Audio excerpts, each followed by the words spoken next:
Ada yang ingat? Ah, oke, benar sekali ya Mbak Wahyu.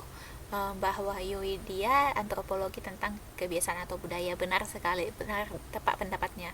Nah, kalau begitu sosiologi apa Mbak? Tentang apa? Tentang kehidupan manusia. Nah, jadi intinya, nah saya langsung aja ya, saya ambil apanya ini aja ya. Kalau sosiologi sama antropologi itu persamaannya adalah mempelajari tentang masyarakat, apa yang terjadi dalam masyarakat. Mereka mempelajari tentang itu. Namun yang menjadi perbedaan antara sosiologi sama antropologi adalah jika sosiologi itu mempelajari tentang hubungan antara manusia yang satu dengan manusia yang lain, atau masyarakat, atau hubungan antara sesama masyarakat di dalam suatu kelompok tertentu. Namun jika antropologi itu mempelajari tentang kebiasaan atau kebudayaannya, seperti itu jangan sampai lupa ya Mbak, perbedaan dan persamaannya, yang perbedaan sama persamaannya antropologi sama sosiologi. Oke, jadi ada yang masih ingat nggak objek kajiannya sosiologi itu apa aja? Yang menjadi objek kajian sosiologi itu apa aja?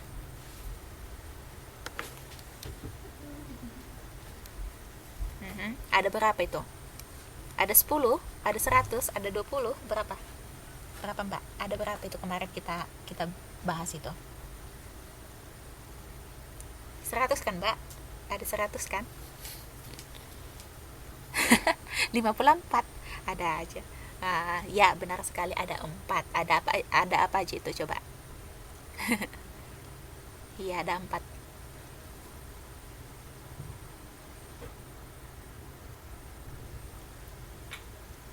Mhm.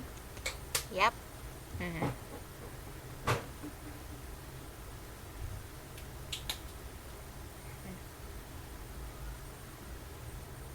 Oke. Oke. Mhm. Oke. Benar sekali ya Mbak. Benar ya, tepat-tepat ya Mbak. Berarti masih pada ingat kan pelajarannya kan? Berarti masih pada ingat pelajarannya. Alhamdulillah ya. Nah, jadi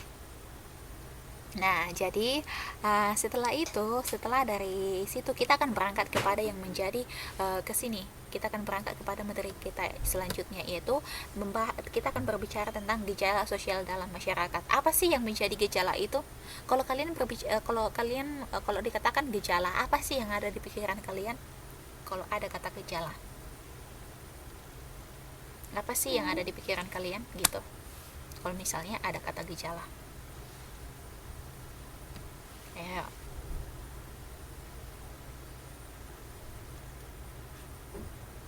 Gejala tanda, iya bisa tanda. Ada lagi tanda-tanda, iya benar sekali Mbak Mbak Anessa sama Mbak Wahyu ya, benar.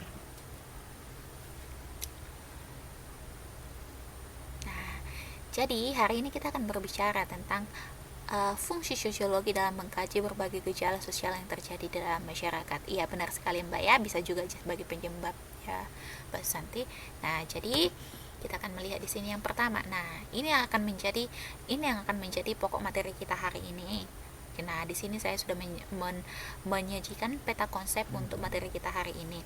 Nah, sekarang saat ini kita akan berbicara tentang ini, gejala yang berada di dalam masyarakat. Nah, kita akan berbicara tentang ini karena hakikat manusia sebagai makhluk individual dan sosial kita sudah berbicara itu sebelumnya. Jadi kita akan memasuki ini. Oke? Nah, jadi yang bagian yang ini juga kita sudah berbicara ini di pertemuan kedua kalau saya nggak salah, ini sosiologi tentang fungsi dan peran sosiologi. Kalau nggak salah saya ini pertemuan kedua kita membahasnya. Nah kemudian selanjutnya, oke,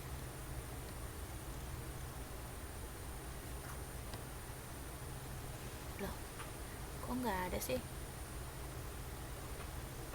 Oh bentar ya Mbak, ini lagi loading ini ternyata saya slide-nya.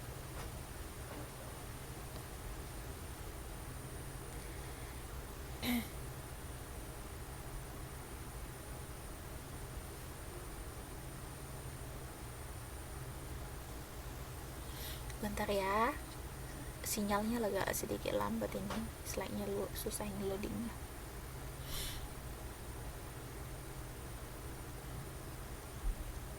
Nah selagi kita menunggu, selagi menunggu, gini deh, saya mau ini deh. Nah, ingatkan ini lagi. Nah, sosiologi sebagai ilmu pengetahuan maksudnya di sini apa, Mbak? Kemarin kan kita sudah belajar ini, tentang belajar ini. Apa sih maksudnya sosiologi sebagai ilmu pengetahuan itu? Sosiologi sebagai ilmu pengetahuan. Pertemuan kedua.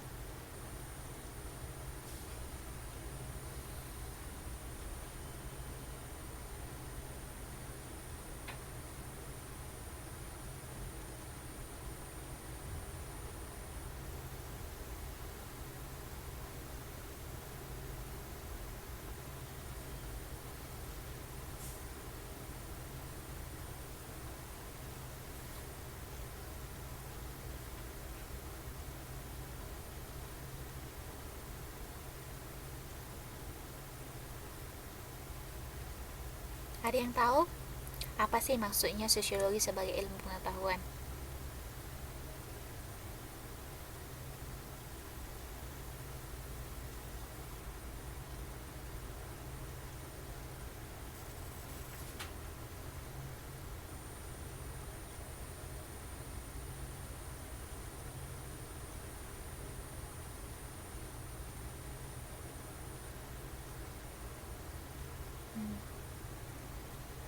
Nah, oke, saya lihat dulu pendapatnya. Nah, kata Mbak Wahyu, berbicara tentang fakta secara analitis, bukan tentang apa tadi?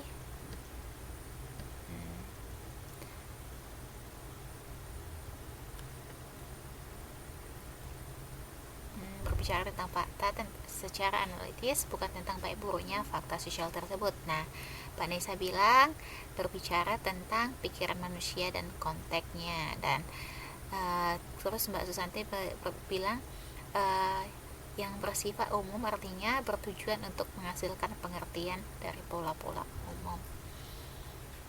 Nah, oke.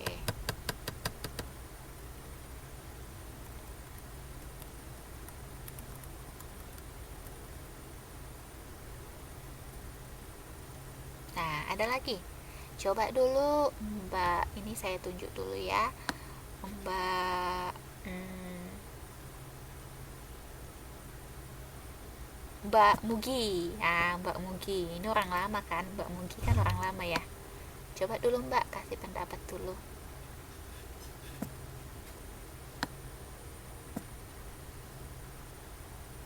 Coba dulu Mbak kasih dulu pendapat yuk.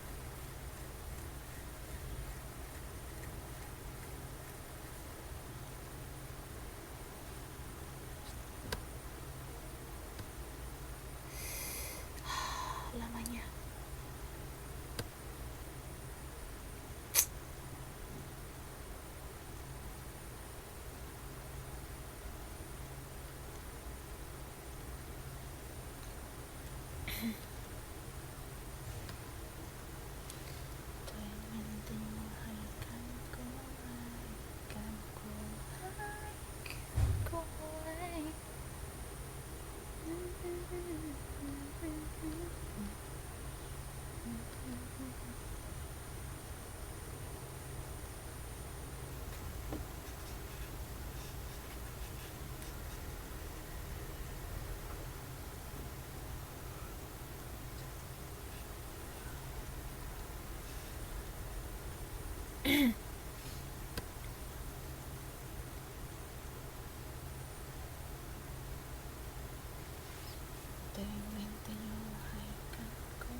Bentar ya Mbak, ini agak ini leceh ini apanya, nggak bisa bergerak mouse-nya.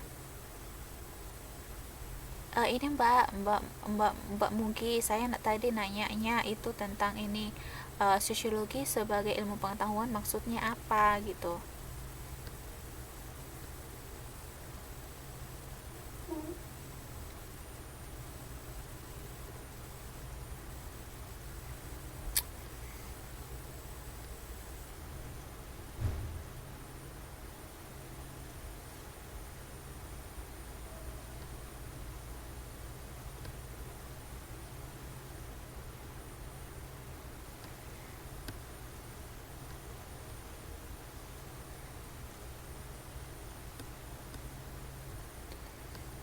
Aduh, ini kok susah banget sih ini.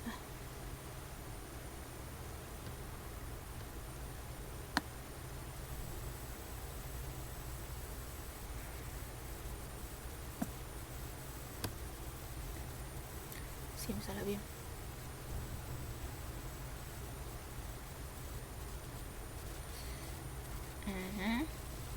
Coba saya lihat dulu. Pak Mugi coba dikasih pendapatnya Mbak.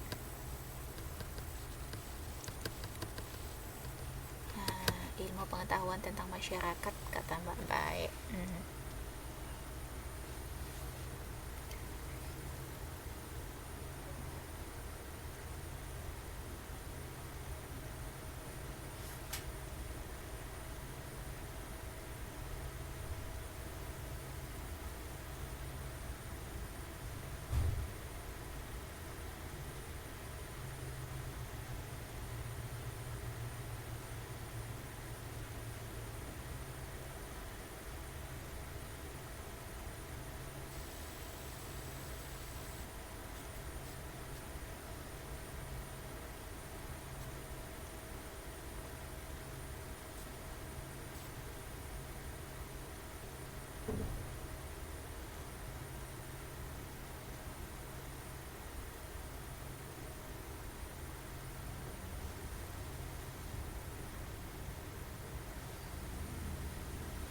Oke.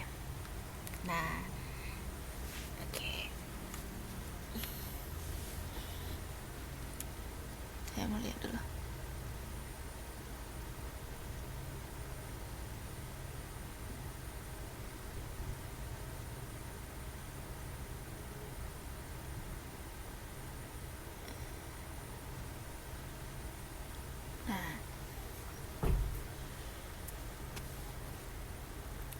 Oke. Nah, saya mau lihat dulu pendapatnya. Nah, katanya Mbak Mugi di sini bilang sebagai ilmu pengetahuan murni bukan itu bukan. Aduh Mbak, berarti itu slide-nya yang saya bagi-bagikan itu kemarin yang saya upload di HP itu nggak dibaca ya. Aduh, gimana sih?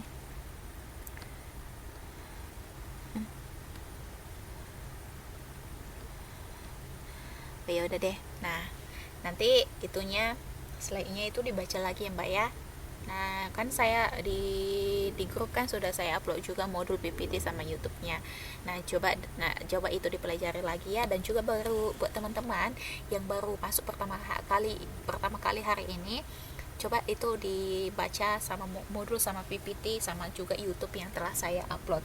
Nah, kalau begitu kita berangkat saja ke materi kita, karena nanti tanggal 20 kita akan pertemuan lagi. Setelah itu kita akan apa namanya itu akan mengadakan mini semester. Nah, setelah hari Minggu, mungkin hari Minggu pertemuan, mungkin nanti di awal Januari pertemuan kita selanjutnya kita akan ini namanya akan ada ini apa namanya itu mini semester gitu. Nah, jadi kita masuk saja di sini tentang gejala sosial dalam masyarakat. Nah, jadi ketika kita berbicara tentang gejala sosial, maka yang ada timbul di dalam pikiran kita adalah apa sih tanda-tanda sosial yang terjadi di dalam masyarakat itu, tanda-tanda seperti apa yang dimaksudnya. Nah, untuk mengetahuinya kita akan melihatnya di sini. Nah, jadi yang pertama kita akan memasuki tentang hakikat manusia sebagai makhluk individual dan sosial. Nah, Jadi di sini manusia sebagai makhluk individual. Nah, kata individu mempunyai makna yang berbeda dengan individualism atau individualis. Nah, individualism adalah paham yang mementingkan hak perseorangan disampaikan dengan kepentingan masyarakat atau negara. Nah, individualis di sini maksudnya adalah sikapnya mementingkan diri sendiri. Nah, coba dulu lihat dirinya masing-masing. Ada nggak di sini yang bersifat individu? Sifatnya individu, dia individualistis orangnya gitu. Ada nggak di antara teman-teman di sini yang sifatnya seperti itu? Coba. Siapa? Ayo tunjuk kaki. Tunjuk kaki. Ayo ketik nama. Tunjuk kaki. Ayo.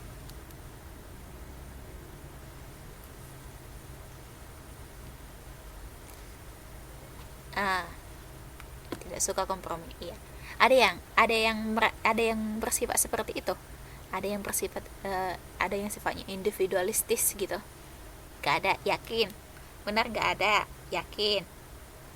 Yakin nih ya? Yang tahu ketua kelas. Kok ketua kelasnya yang tahu?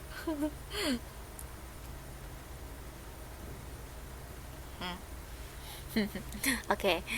Jadi setiap manusia, setiap individu, setiap makhluk ciptaan Tuhan yang namanya manusia itu pasti memiliki sifat egoistisnya masing-masing atau sifat individualisnya masing-masing. Jangankan manusia, hewan pun pasti memiliki sifat yang seperti itu, sifat individualistis. Jadi kalau yang namanya sifat individualis atau egois itu secara alamiah. Setiap manusia, setiap makhluk itu pasti memiliki itu. Nah, jadi tapi tergantung sih seberapa besar gitu. Nah,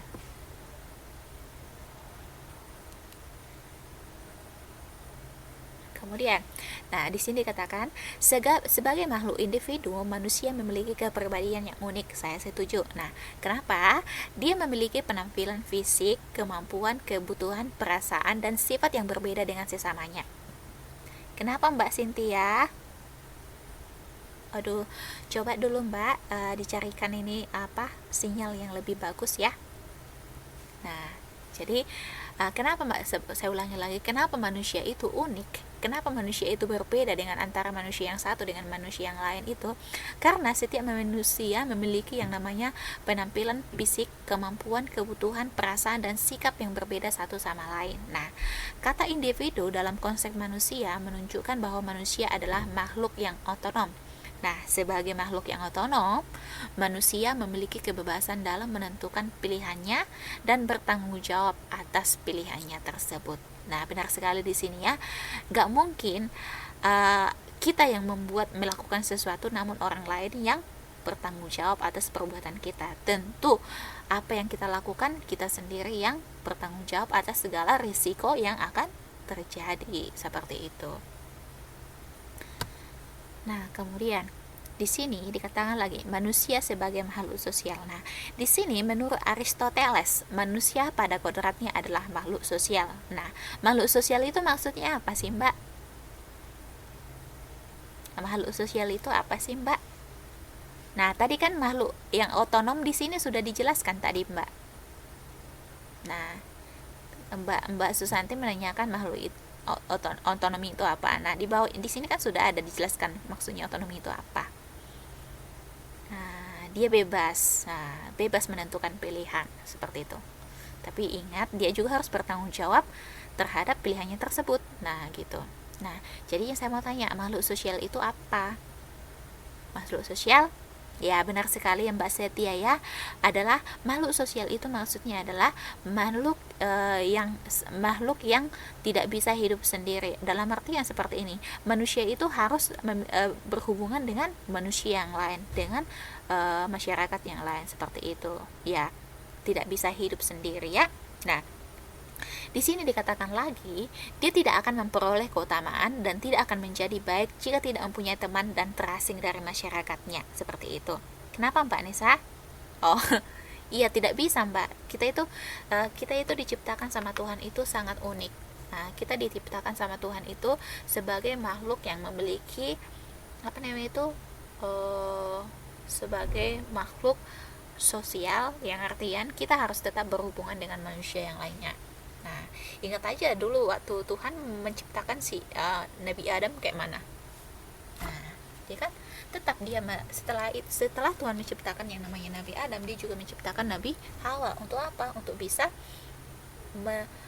untuk menjadi teman hidup ya Nabi Adam, karena di firman Tuhan juga dikatakan bahwa manusia itu tidak baik hidup sendiri. Manusia itu tidak baik untuk hidup sendiri, dia harus mempunyai teman, seperti itu ya. Nah, kemudian di sini dikatakan juga demikian halnya bahwa sesungguhnya manusia tidak akan dapat hidup sendiri tanpa kehadiran orang lain. Benar sekali, manusia itu tidak dapat hidup sendiri tanpa kehadiran orang lain. Seperti itu. Nah, ada yang mau ditanya sebelumnya? Manusia sebagai makhluk individual. Ada yang mau ditanya di situ? Ada yang kurang dimengerti di situ sebelum kita masuk ke dalam sini, ke dalam gejala sosial yang terjadi di lingkungan masyarakat? Ada yang mau ditanya? Coba angkat tangan, angkat jari, ketikkan nama. Oke, paham. Oke, nah jadi kita akan berangkat kepada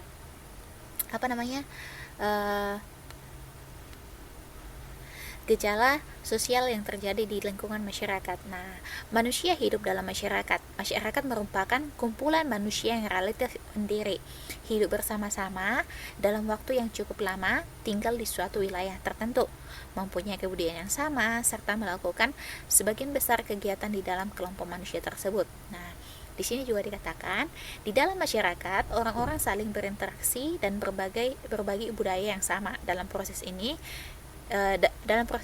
berbagai gejala sosial terjadi. Nah, gejala sosial seperti apa yang terjadi? Kita akan melihat selanjutnya setelah kita belajar dulu tentang pengertian gejala sosial ini. Nah, di sini menurut Gulo di tahun 2010, gejala sosial adalah peristiwa-peristiwa yang terjadi di antara dan oleh manusia, baik secara individu maupun secara kelompok.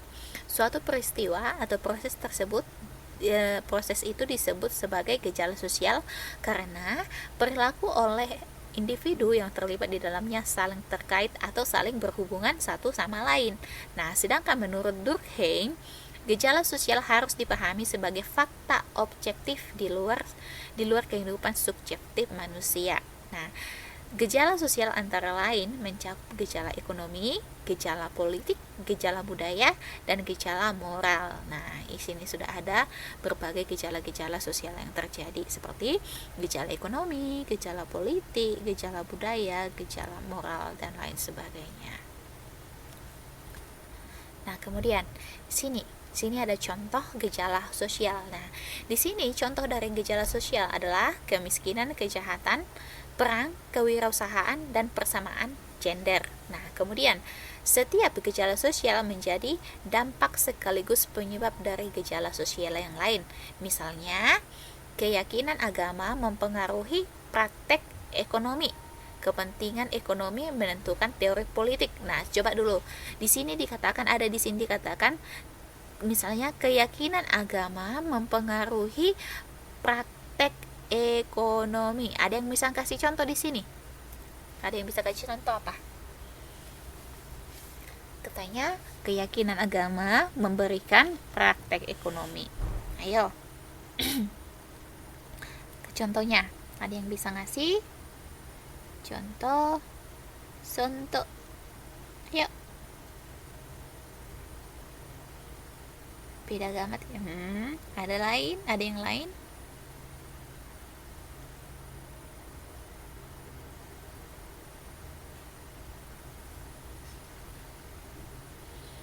Diberikan pekerjaan. Nah, di sini seperti yang di sini dikatakan tadi, saya garis bawahi ya. Ini keyakinan agama mempengaruhi praktik ekonomi. Nah, coba dulu, ada yang tahu yang namanya bank syariah? Bank syariah. Ada yang tahu bank syariah? Tahu. Nah, itulah salah satu dari sini keyakinan agama mempengaruhi praktik ekonominya gitu. Karena ada keyakinan akan agama Islam, maka muncullah yang namanya bank syariah gitu. Dia dipraktekkan di dalam ilmu ekonominya, di dalam ekonomi gitu. Sudah? Sudah? Nah, coba dulu. Udah paham di sini ya? Ya. Jadi ini udah paham ya, ini ya, tentang keyakinan agama mempengaruhi praktik ekonomi. Nah, coba. Oke, selanjutnya. Nah, contoh yang tadi itu bank syariah. Nah, kemudian di sini lagi bentuk dan jenis gejala sosial. Nah, berbagai gejala sosial tersebut menurut ini susah banget sih namanya ini. Guglielmo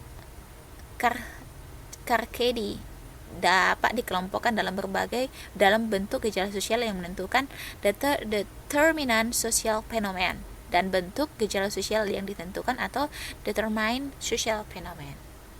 Gitu. Nah, gejala sosial yang menentukan merupakan gejala sosial yang mengkondisikan keberadaan gejala sosial yang ditentukan.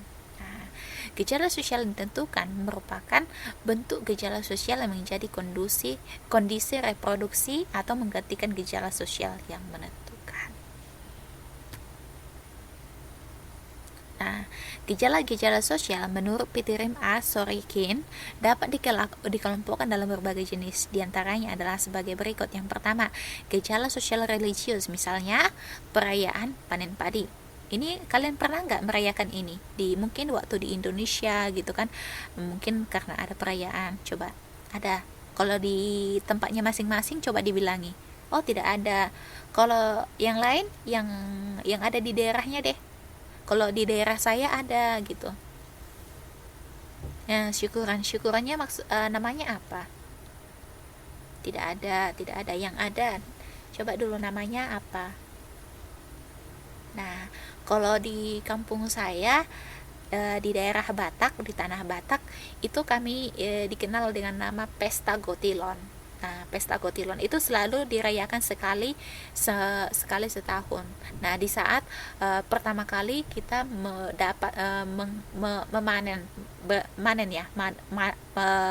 memanen padi gitu. Iya, biasanya di daerah-daerah tertentu itu masih ada gitu. Nah, coba kalau di apa juga, kalau kayak kayaknya di Indonesia banyak deh yang merayakan seperti ini. Cuman saya kurang tahu sih di daerahnya masing-masing gitu. Tapi kalau saya melihat berita di TV, sering kok di daerah lain juga merayakan perayaan seperti ini gitu. Kalau misalnya mereka memanen padi gitu kan, pasti ada perayaan-perayaan kayak syukuran gitu. Dia tuh di perayaannya biasanya bersama dengan masyarakat tertentu gitu. Maulid Nabi, saya rasa sih enggak sih Mbak Angel ya, karena kalau yang namanya Maulid Nabi itu lebih condong kepada yang namanya agama, bukan.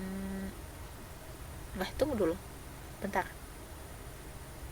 Bisa juga sih Mbak. Bisa juga. Ya, tapi biasanya sih ini lebih ke arah syukuran yang dirayakan bersama-sama dengan masyarakat gitu. Nah, kemudian gejala sosial ekonomi, misalnya gejala menurunnya pertumbuhan ekonomi dan meningkatnya pengangguran. Nah, kalau yang ini pasti sudah tahu ya, ini ya. Apalagi puncaknya itu kalau tidak salah di tahun 1998, di mana terjadi krisis moneter besar-besaran, ya kan? Disitulah puncaknya. Ada yang masih ingat? Udah lahir di situ tahun 1998, di mana waktu itu Soeharto lengser dari jabatannya sebagai presiden gitu. Ada yang masih ingat? Udah lahir ya? Saya belum lahir, Mbak.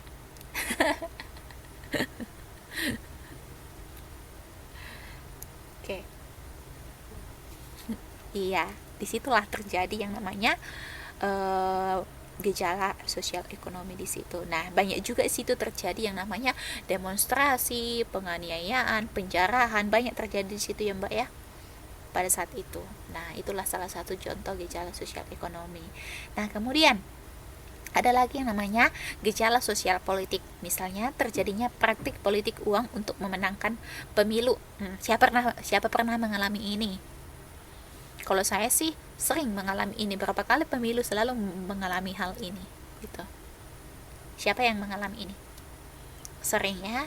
Kalau di Indonesia ini saya rasa sudah menjadi rahasia umum gitu. Dan seringkali itu disebut juga ada yang tahu itu apa? Serangan fajar katanya gitu kan, serangan fajar. Pernah dengar serangan fajar?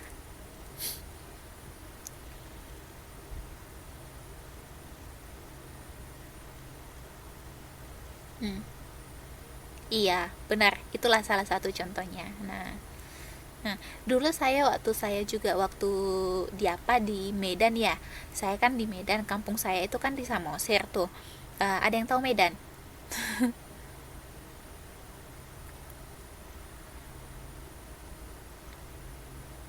Tahu. Tahu Samosir? Tahu Pulau Samosir? Tak. Ya ampun, tahu Danau Toba, Mbak? Tahu Danau Toba? Ya ampun. Kesin banget, terkenal banget itu loh Mbak. Cuma itu satu-satunya danau yang ada pulau di tengah-tengahnya. Nah, jadi dulu kan saya kuliah di Medan. Itu saya lupa tahun berapa itu. Saya lupa tahun berapa itu. Saya masih kuliah itu. Saya masih kuliah di Medan. Terus di situ kan ada pemilihan umum untuk ini, untuk calon bupati. Nah, gitu kan. Saya sampai diongkosi pulang dari Medan supaya bisa milih dia gitu. Iya, sampai saya diongkosi pulang dari Medan pulang balik. Padahal perjalanan dari Medan itu ke Samosir itu ke rumah saya itu 5 jam loh. 5 jam.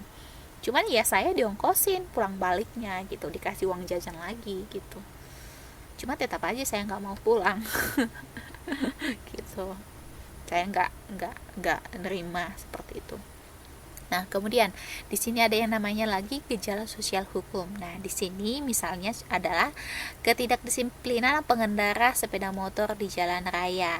Nah, inilah yang sering menyebabkan sering polisi menilang yang namanya pengendara. Nah, kan bisanya itu nggak menggunakan helm, nggak ada STNK-nya, nggak ada SIM-nya, dan lain sebagainya gitu. Oke, ada yang mau ditanya di sini? Iya, nggak ada spion juga gitu. Nah, itulah contoh-contoh gejala-gejala sosial. Nah, bonceng 4, bonceng 3 aja 4 dimarahin, Mbak. Gak boleh, apalagi bonceng 4. Ya, maksimalnya itu kalau naik sepeda motor itu kan bonceng 2 gitu. Gak boleh lebih dari 2 orang dalam satu kendaraan. Nah, kalau di dalam mobil dia juga ada aturannya Mbak, gitu kan. Kalau di mobil gitu kan jangan mentang-mentang kita pakai mobil bisa 10 orang di dalam gitu kan. Kayak ini kan kayak untuk ukuran mobil apa yang namanya itu, AVV, tahu kan? AVV, tahu Mbak ya? Model AVV atau Avanza deh, saya lebih gampangnya aja mobil Avanza. Itu kan kapasitasnya itu harusnya itu kan ada sekitar 5 orang aja. Nah, 5 orang maksimalnya, paling maksimalnya. Tapi biasanya orang mau sampai taruhnya 6 orang, ada sampai 7 orang, ada sampai 8 orang seperti itu. Tapi itu sebenarnya ada aturan hukumnya gitu. Harus apa gitu, nggak boleh lebih dari situ. Kayak ini kan di Taiwan ini juga kan agak agak ketat juga itu kan peraturannya Mbak. Nggak boleh kalau misalnya lah kayak mobil di ukuran Avanza di sini kan. Naik taksi aja deh, saya bilang aja deh, naik taksi yang kuning itu Mbak, yang kecil itu nggak, penumpangnya itu nggak boleh lebih dari 3 orang. Nah, coba kalau di Indonesia, coba kalau ada di Indonesia sampai berapa ditaruh di dalamnya kan.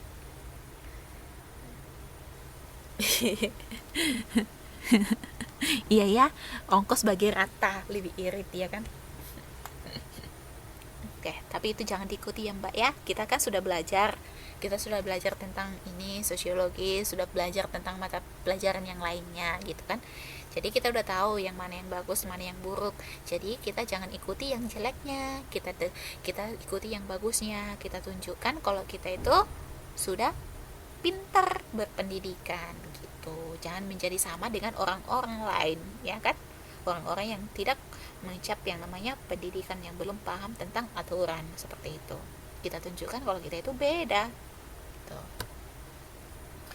Nah, kemudian di sini berdasarkan tingkatannya, menurut Norman Blakey ada tingkatan gejala sosial. Yang pertama, gejala sosial mikro. Nah, kalau kita berbicara tentang mikro, berarti itu ruang lingkupnya kecil. Nah, mikro itu artinya kecil. Nah, jadi itu gejala sosial ini terjadi pada individu dalam kehidupan sosial sehari-hari. Nah, jadi gejala sosial mikro ini terjadi pada setiap individu dalam kehidupan sosialnya sehari-hari. Nah, kalau gejala sosial meso, gejala sosial meso ini terjadi pada organisasi, masyarakat, massa dan gerakan sosial. Nah, jadi gejala sosial meso ini terjadi pada kelompok-kelompok tertentu. Nah, berarti terjadi pada kelompok-kelompok tertentu. Nah, kemudian gejala sosial makro. Nah, gejala sosial makro terjadi dalam intensitas sosial yang lebih besar gitu. Lebih besar. Kemudian di sini fungsi dan peran sosiologi dalam mengkaji gejala sosial di dalam masyarakat. Nah, dalam disiplin ilmu sosiologi, keberadaan teori-teori sosiologi mengacu pada upaya untuk memberikan penjelasan sistematis dan konsisten terhadap apa? Terhadap gejala sosial. Nah, tahap akhir dari penjelasan sosiologi atas gejala sosial itu menurut Weber adalah menjelaskan mengapa para pelaku yang terlibat dalam gejala sosial itu berperilaku sedemikian rupa sehingga terjadi gejala sosial itu. Nah, jadi di sini penjelasan sosiologi itu maksudnya di sini mereka harus menjelaskan apa sih yang menyebabkan para pelaku gejala sosial itu mengambil tindakan seperti itu. Apa sih yang menyebabkan mereka? Jadi di sini mereka itu mempelajari dan mencari penjelasan atau mencari jawaban kenapa gejala sosial itu bisa terjadi. Nah, itu.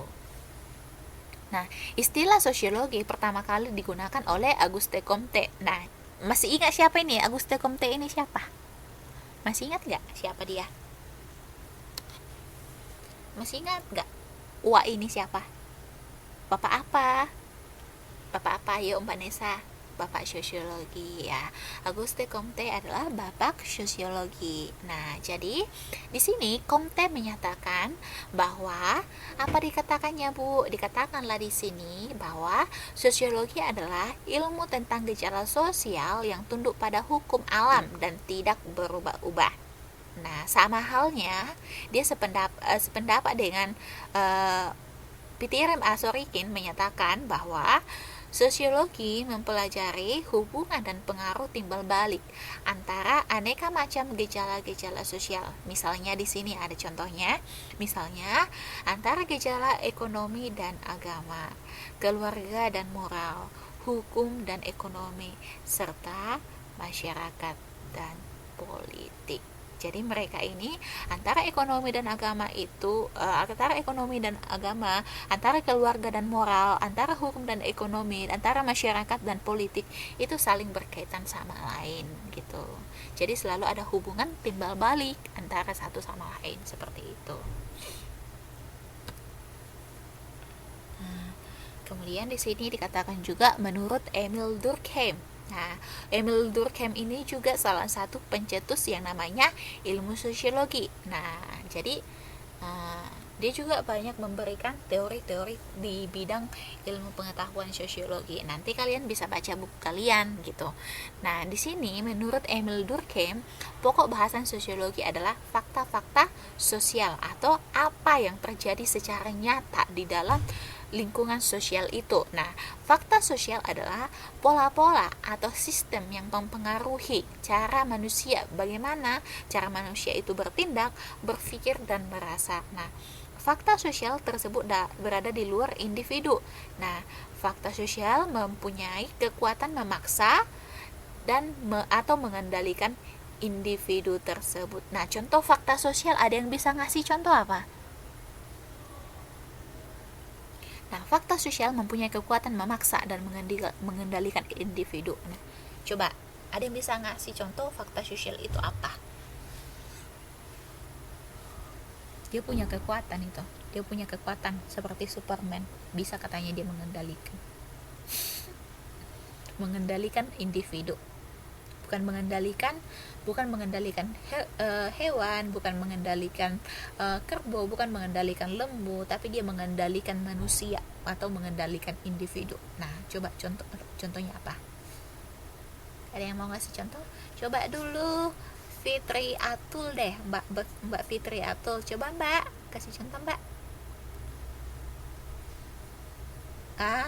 Bos mengendalikan karyawan. Yang lain, coba dulu Mbak Lili. Ulama. Mbak Lili coba.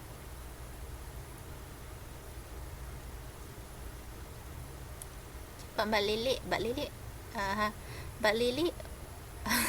Mbak Lili tidur ya?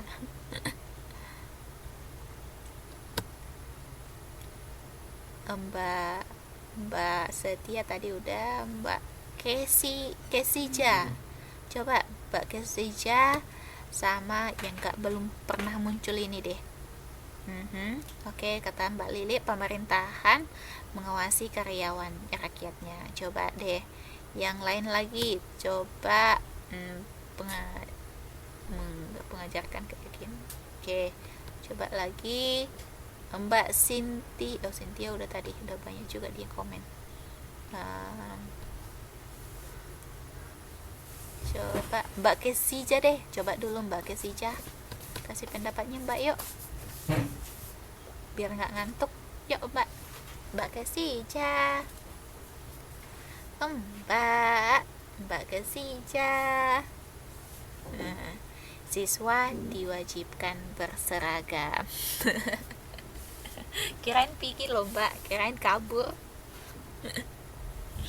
Nah contohnya, benar sih, benar yang kalian kasih contoh tadi. Nah, jadi saya kasih contoh aja ya, yang menyangkup semua yang kalian katakan tadi, yang kalian sebutkan tadi. Nah, fakta sosial di sini contohnya adalah hukum. Benar nggak hukum? Hukum itu bisa mengendalikan atau memaksa seseorang, benar nggak? Halo? Hukum. Nah, itulah salah satu fakta sosial. Contohnya hukum. Atau juga norma. Nah, norma juga, norma dan nilai-nilai yang berlaku di dalam masyarakat itu bisa juga mengendalikan atau memaksa individu gitu. Oke, ada istiadat, iya benar sekali. Nah, dapat ngerti nggak? Paham kan? Paham nggak Mbak ya? Paham. Oke, alhamdulillah. Nah. Oke, selanjutnya. Nah, sosiologi dan pengetahuan umum. Nah, di sini dikatakan bahwa sosiologi mempunyai perbedaan dengan pengetahuan umum pada dua hal penting. Apa saja itu, Bu? Yang pertama katanya para sosiolog menggunakan imajinasi sosial ketika melihat rutinitas kehidupan sehari-hari. Kemudian, para sosiolog melihat lewat cara pandang yang berbeda. Nah, kemudian di sini selanjutnya, para sosiolog melihat bukti-bukti dari suatu isu sebelum membuat kesimpulan. Nah, jadi di sini sosiologi itu mempunyai dua hal penting yang harus digarisbawahi. Yang pertama, sosiolog menggunakan imajinasi sosial, dan yang kedua, sosiolog melihat bukti-bukti dari suatu isu sebelum membuat kesimpulan. Jadi dia terkadang dua sudut pandang yang digunakan sosiolog untuk melihat gejala-gejala sosial yang ada di dalam masyarakat itu. Yang pertama itu menggunakan imajinasi sosialnya, dan yang kedua dia melihat bukti-bukti dari suatu isu atau gosip sebelum membuat kesimpulan. Jadi dia mendengarkan hanya sekedar kabar-kabar gitu aja, kabar kayak isu-isu gitu aja, dan kemudian dia memberikan kesimpulan seperti itu. Nah, kemudian sosiologi sebagai ilmu pengetahuan. Nah, kenapa dikatakan sosiologi sebagai ilmu pengetahuan? Nah, istilah sosiologi berasal dari bahasa Latin dan Yunani. Asal katanya adalah sosios dan logos. Sosios atau yang berarti kawan, tetapi dalam arti luas masyarakat. Jadi sosius itu artinya teman, dalam arti luasnya adalah masyarakat. Jadi dapat ya, kenapa dikatakan manusia itu sebagai makhluk sosial. Nah, karena dia berasal dari kata sosius, nah yang artinya teman atau masyarakat luas. Nah, kemudian ada yang namanya logos, yang berarti kata atau berbicara. Nah, jadi yang namanya, dengan demikian kita dapat simpulkan bahwa sosiologi itu berarti ilmu yang mempelajari tentang masyarakat. Ya, sosiologi itu adalah ilmu yang mempelajari tentang masyarakat. Gitu. Jadi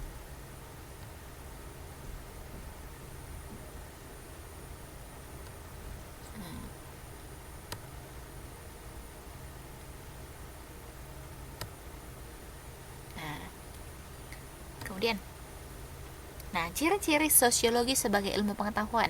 Nah, coba ini yang udah keberapa kali saya angkat lagi nih. Ini yang kedua kali ya, jangan sampai lupa. Kenapa sosiologi itu sebagai ilmu pengetahuan? Nah, karena dia ada ciri-cirinya sosiologi itu. Sebagai pertama yaitu sosiologi itu katanya empiris, kemudian teoritis, kemudian kumulatif dan non etis. Ingat, ini sudah kedua kalinya saya mengingatkan ini kembali. Nah, kemudian apa sih yang dimaksud dengan sosiologi yang bersifat empiris itu? Nah, empiris itu maksudnya itu adalah berdasarkan hasil observasi atau pengamatan. Nah, jadi artinya apa sih yang terjadi di dalam masyarakat itu? Sosiolog itu mengamatinya atau mengobservasi gejala-gejala yang terjadi di tengah-tengah masyarakat itu tersebut. Kemudian yang kedua, apa dikatakan lagi? Sosiologi bersifat teoritis. Nah, kemudian di sini dikatakan, maksudnya di sini adalah berusaha menyusun abstraksi dari hasil observasi. Nah, yang kemudian ada lagi dikatakan sosiologi bersifat kumulatif. Nah, di sini maksudnya teori-teori sosiologi dibentuk berdasarkan teori-teori yang sudah ada sebelumnya, dalam arti memperbaiki, memperluas dan memperhalus teori-teori yang lama. Jadi dan yang keempat, sosiologi bersifat non etis. Nah, sosiologi bersifat non etis maksudnya di sini adalah tidak mempersoalkan baik buruk suatu fakta, tetapi menjelaskan fakta-fakta tersebut secara analitis. Nah, analitis di sini maksudnya apa sih, Mbak? Coba, analitis maksudnya apa sih?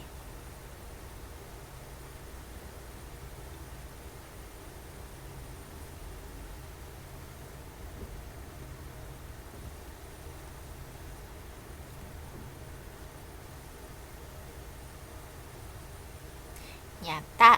Terus coba Mbak berdasarkan penelitian. Yap. Ada lagi?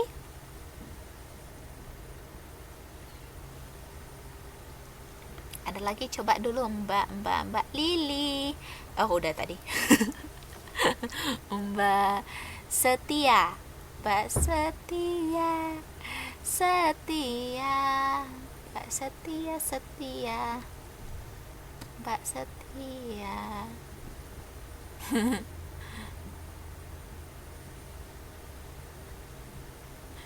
Tipe kepribadian. Ya, terus pemikir, terus bicara analitis di sini maksudnya apa? Coba. analitis. Analitis berasal dari kata analisis. Nah, jadi maksudnya apa sih di sini gitu? Oke, berdasarkan penelitian. Ya, benar sekali ya. Tadi juga sudah ada Mbak siapa itu yang menyebutkan itu berdasarkan penelitian. Jadi di sini fakta-fakta itu harus juga berpatokan pada hasil penelitian yang dilakukan di dalam masyarakat gitu. Jadi tidak boleh disimpulkan sendiri, harus berdasarkan penelitian juga gitu. Kemudian dalam mempelajari masyarakat sebagai objek kajian, sosiologi memfokuskan studinya pada hal-hal berikut. Tadi seperti yang tadi, hubungan timbal balik antara manusia satu dan manusia lainnya. Kemudian yang kedua, hubungan antara individu dan kelompok. Yang ketiga, hubungan antara kelompok yang satu dengan kelompok yang lainnya. Dan yang keempat, proses yang timbul dari hubungan-hubungan tersebut di dalam masyarakat. Nah, kemudian ada beberapa unsur yang tergandung dalam istilah masyarakat. Unsur tersebut adalah sebagai berikut. Yang pertama, sejumlah manusia yang hidup bersama dalam waktu yang relatif lama. Nah, itu pengertian masyarakat yang baik ya. Di dalamnya manusia saling mengerti, merasa dan punya harapan-harapan sebagai akibat dari hidup bersama itu. Yang kedua, memiliki sistem komunikasi dan peraturan yang mengatur hubungan antara manusia dengan masyarakat. Yang ketiga, manusia yang hidup bersama merupakan suatu kesatuan. Nah, jadi di sini istilahnya bersatu kita teguh, bercerai kita runtuh. Nah, kemudian di sini juga manusia yang hidup bersama merupakan suatu sistem hidup bersama yang menimbulkan kebudayaan di mana setiap masyarakat merasa dirinya masing-masing terikat dengan kelompoknya. Maka dengan adanya perasaan terikat dengan kelompok yang lain, maka itu akan melahirkan yang namanya kebudayaan. Nah, coba dulu ada teman-teman dekat, setiap teman-teman di sini punya teman dekat nggak? Yang berdekat kali gitu. Punya. Jadi sering keluar bareng nggak?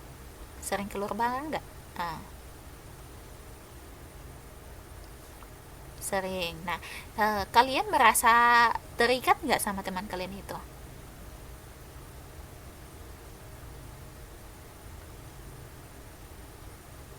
Kalian merasa terikat. Nah, terikat banget. Nah, berarti dengan adanya rasa terikat dengan satu sama lain, pasti kalian juga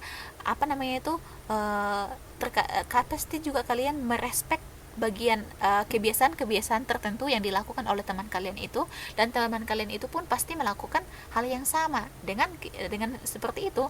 Dengan seperti itu kalian sering keluar sama, sering makan sama, sering melakukan hal-hal yang sama, maka dengan itu pasti akan timbul suatu kebiasaan-kebiasaan yang sering kalian lakukan bersama, ya kan? Karena kalian merasa terikat sama dia, maka kalian merasa, mungkin kalian juga jadi kalau kalian keluar atau ngumpul bareng gitu kan, pasti kalian melakukan, pasti ada sesuatu hal yang kalian lakukan, itu aja yang kalian lakukan setiap kalian ketemu. Pasti ada satu hal. Kalau memang kalian merasa sangat terikat dengan teman kalian itu ya, pasti di saat kalian ketemu pasti ada satu atau dua hal yang kalian lakukan selalu setiap kalian bertemu. Ada nggak? Coba, ada nggak? Ada kan? Nah, karena adanya rasa terikat dengan satu sama yang lain, maka timbullah satu kebiasaan. Nah, kebiasaan inilah yang disebut dengan kebudayaan. Nah, gitu. Karena adanya perasaan terikat satu sama lain, maka timbullah adanya kebiasaan gitu. Nah, jadi paham ini ya? Paham tak? Paham gak, Pak?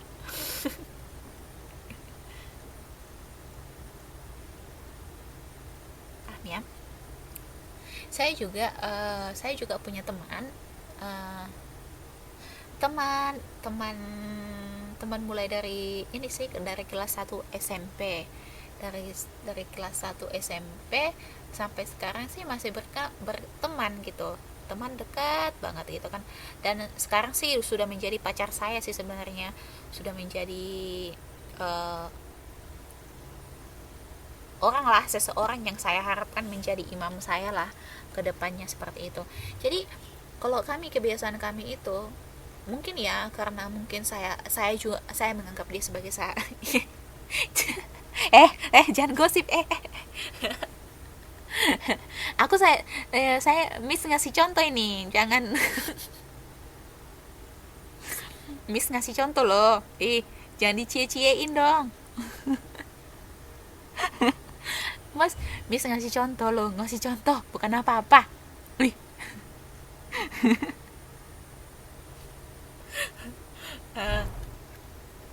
Nah, jadi kan karena saya sudah menganggap dia sebagai teman saya, sudah menganggap dia sebagai sudah bukan hanya sekedar pacar lagi lah, bukan sebagai sekedar pacar lagi, cuman sudah anggap sebagai sahabat saya, unek-unek saya semua saya keluarin sama dia. Jadi saya merasa terikat sama dia karena kami begitu dekat, dan dia juga merasa terikat kepada saya, seperti itu. Jadi kalau kami apa sih itu kalau kami bertemu satu sama lain, pasti ada selalu kegiatan yang kami lakukan, yang tidak akan pernah tidak kami lakukan, selalu kami lakukan setiap kali kami bertemu gitu. Dan itu kami rasa itu adalah menjadi sebuah kebiasaan atau kebudayaan kami. Nah, ketika kami tidak melakukan itu, kami merasa ada sesuatu sesuatu yang kurang, seperti itu. Nah, itu kebudayaan makan bareng. Bukan itu loh mbak, ada aja deh.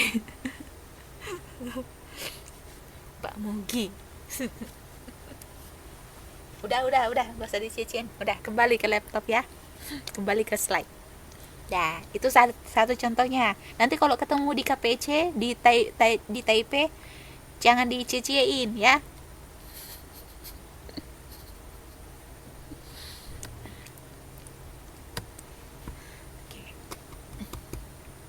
Nah, kemudian di sini dikatakan sosiologi secara umum berfokus pada studi tentang perilaku manusia di dalam masyarakat.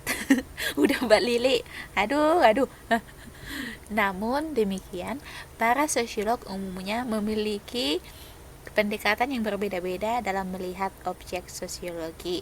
Nah, ada sosiolog yang mungkin lebih tertarik untuk mengupas tentang perilaku menyimpang pada manusia atau sosiologi kriminal. Nah, dan ada juga yang mungkin lebih tertarik mengupas tentang aspek politik dari kehidupan sosial masyarakat, seperti atau sosial politik. Kemudian, ketertarikan yang berbeda-beda tersebut menumbuhkan berbagai spesialisasi dan sub-ilmu di dalam sosiologi. Nah, ingat dulu pertemuan kita kemarin kan ada berbagai macam ilmu sosiologi. Nah, ilmu sosiologi, iyalah. Coba nanti dibaca lagi lah slide-nya yang pertemuan kedua kali ya. Pertemuan kedua kali mungkin kalau saya nggak lupa. Coba nanti dibaca lagi tuh ya. Nah, inilah alasannya kenapa ilmu-ilmu tersebut muncul atau lahir gitu. Yap. Oke. Pertama ya. Aduh, Mbak Susanti nih kayaknya paling rajin ini, Mak tahu dia. Oke. Nah, kemudian metode ilmiah. Nah, sosiologi mengenal dua model metode ilmiah. Nah, ada yang namanya kualitatif dan ada yang namanya kuantitatif. Nah, dia di sini ada dua, ada yang namanya kualitatif dan kuantitatif. Jadi metode ilmiah itu cuma ada dua, ada kualitatif dan ada kuantitatif. Nah, yang pertama apa sih kualitatif itu? Nah, metode ini dipakai apabila subjek penelitian tidak dapat diukur. Nah, kemudian metode kuantitatif itu mengutamakan keterangan berdasarkan angka-angka atau gejala-gejala yang diukur dengan skala, indeks, tabel dan uji statistik. Gitu. Nah, tapi itu nggak penting sih sama kalian itu metode kualitatif sama kuantitatif itu. Karena kalian kan tidak melakukan penelitian. Nah, biasanya orang-orang yang melakukan penelitian lah yang membutuhkan itu.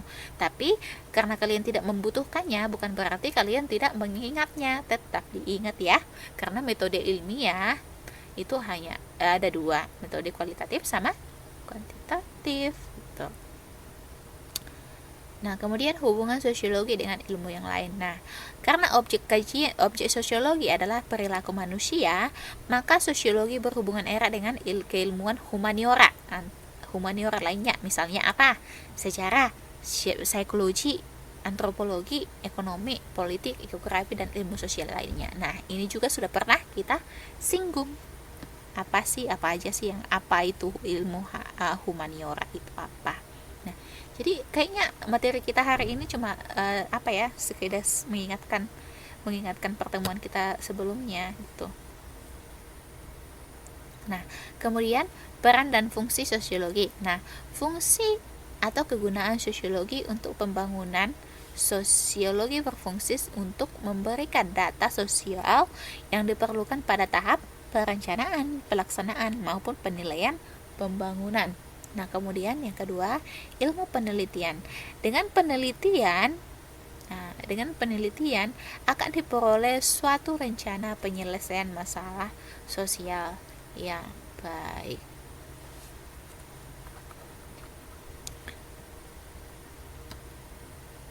Nah, peran sosiolog. Nah, ini juga sudah pernah kita singgung. Peran sosiolog itu apa aja. Nah, ini juga sudah pernah kita singgung. Jadi kita ini hanya sekedar merefresh saja.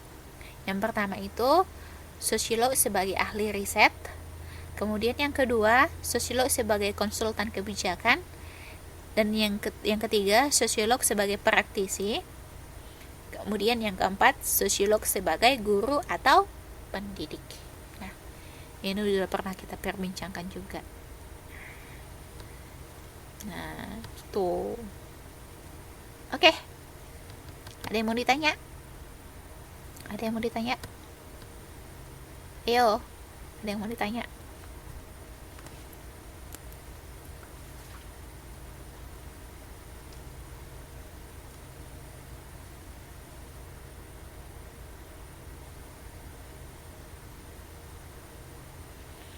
Ada yang mau ditanya? Coba.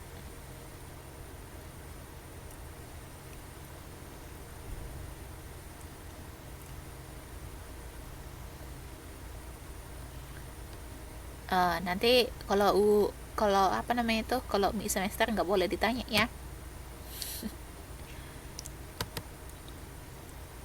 Nah, jadi ini sebenarnya kita hanya mengingat-ingat di samping ini saya tambahkan sedikit tentang gejala sosial yang terjadi di masyarakat. Saya juga di sini mengingatkan kembali apa sih yang telah kita pelajari di pertemuan 1 sama pertemuan 2 nanti. Nah, jadi nanti kan hari Minggu kita ada kelas lagi ya, kelas pengganti untuk yang minggu lalu. Nah, yang minggu lalu. Jadi sebelum kita masuk kelas, teman-teman di sini saya minta untuk membaca tentang hubungan sosial atau interaksi sosial. Nah, jadi nanti pada saat kita kelas nanti hari Minggu itu bisa dapat. Nah, jamnya nanti sama, tetap jam 9 tetap dimulai. Tuh.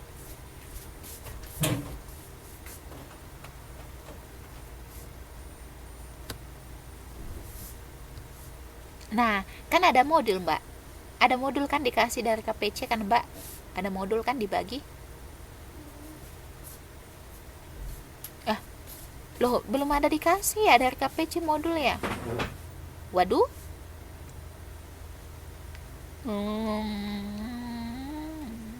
Ini deh, saya ini ada modul ini dari KPC. Cuman saya lupa taruh di mana. Nanti deh saya coba cari, nanti saya upload di grup aja ya. Nanti kalian baca dari sana aja gimana. Tapi dia soft copy. Nah, nanti saya ini upload aja di grup ya. Tapi itunya dibaca lagi nanti, bukunya dibaca. Jadi hari Minggu sebelum kita masuk ke kelasnya baca dulu. Oke, Ma. Oke. Oke, dari pertemuan hari ini ada yang mau ditanya nggak? Kalau nggak ada, ini saya kelasnya saya end. Terus nanti tanggal berapa ya? Tunggu dulu ya. Tanggal berapa lagi kita pertemuan, Mbak Eka?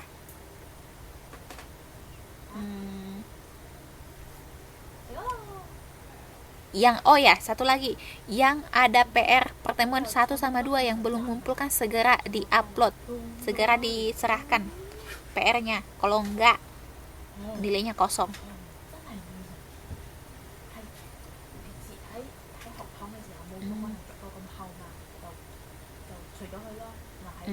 Kalau malam ini nggak ada PR deh, minggu depan aja, hari Minggu. Nah, soalnya kan hari Minggu kita ini apa namanya itu, ada pertemuan lagi di situ aja, nanti saya kasih PR-nya, PR 3. Oke? Coba dulu Mbak apa namanya itu, Mbak Eka, kapan lagi kita pertemuan, Mbak? Biar saya ini kan aja deh untuk ujian semesternya. Izin gak masuk hari Minggu ya, Mbak Casey J ya? Hari Minggu ya, Mbak?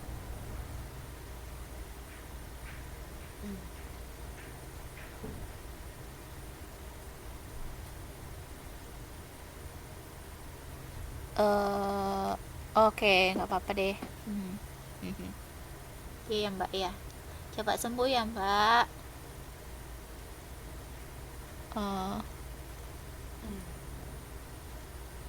Tunggu ya.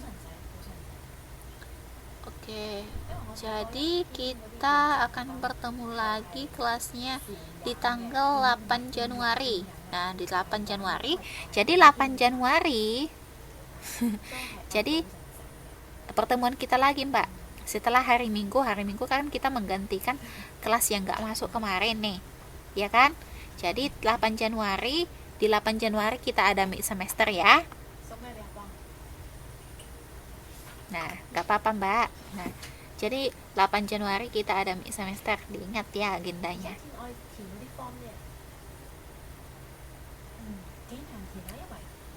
Bukan, iya, UTS ya, Mbak. UTS 8 Januari. Nah, di sini nanti saya gini, Minggu ini, hari Minggu ini tanggal 20 ini kan kemarin saya sudah ini ya, saya bilang sama Mbak Eka sama Mbak Nesa ya kemarin ya, kalau hari Minggu tanggal 20 ada kelas pengganti ya kan, Mbak ya? Iya, jadi kelas pengganti tanggal ini, bulan Desember ini tanggal 20 gitu. Iya. Jadi nanti kita ada mid semester itu tanggal 8 Januari. Jangan lupa tanggal 8 Januari kita ada mid semester. Nah, jadi nanti saya upload modulnya, kalian baca tentang hubungan sosial atau interaksi sosial. Oke, ada yang mau ditanya lagi? Kalau nggak ada, saya end kelas nih. Oke deh. Oke deh. Oke, terima kasih semuanya untuk kehadirannya malam ini. Dan mohon maaf juga tadi sinyalnya agak sedikit lola, bukan karena kesalahan saya, kesalahan jaringan, Pak. Oke, terima kasih ya. Selamat beristirahat semuanya, jangan begadang ya, jaga kesehatan. Oke, selamat malam.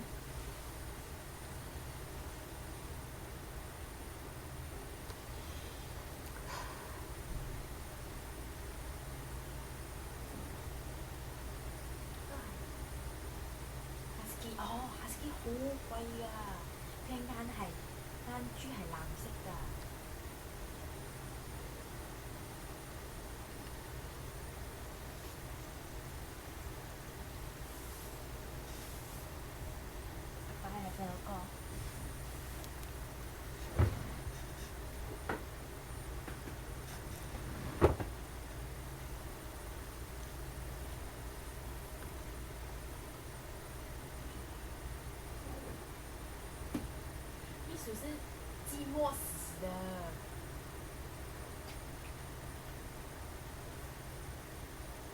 寂寞死啊！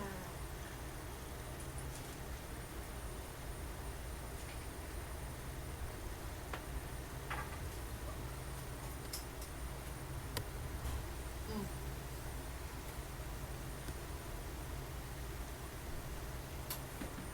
哎，